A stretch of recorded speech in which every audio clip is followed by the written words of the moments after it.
माँ सरस्वती को मेरा प्रणाम है।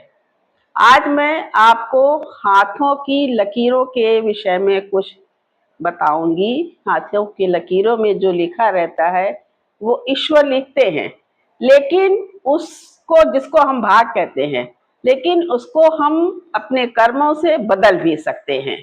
इसी विषय पर मैं आपको सुनाऊंगी। हाथ की लकीरें। दोनों हाथों की लकीरों में क्या नहीं लिखा रखा है, समझ में अगर आ जाए तो जीवन में क्या रखा है। दोनों हाथों की लकीरों में क्या नहीं लिखा रखा है, समझ में अगर आ जाए तो जीवन में क्या रखा है। अगर आपने अच्छे से पढ़ना सीख लिया है या पढ़वाने को कोई ज्योतिष साथ रखा है, ये तो कुदरत का अजीब सा आश्चर्य का करिश्मा है, जो जन्म के साथ ही लिखकर हाथों में आ जाता है। लिखने वाले ने लिख दिया, अच्छे से कौन पढ़ा इसको, लिखकर सबको भेज दिया, कौन जान सका इसको। बड़े ज्योतिष विद्वान के ही वश में सब होते हैं, वह भी कभी किसी समय असफल अपने को पाते हैं।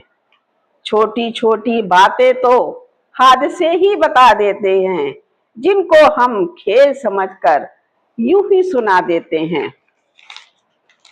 किस्मत में जो लिखा है वैसे ही जी रही हूँ, क्या खूबियां हैं मुझ में मैं स्वयं समझ रही हूँ।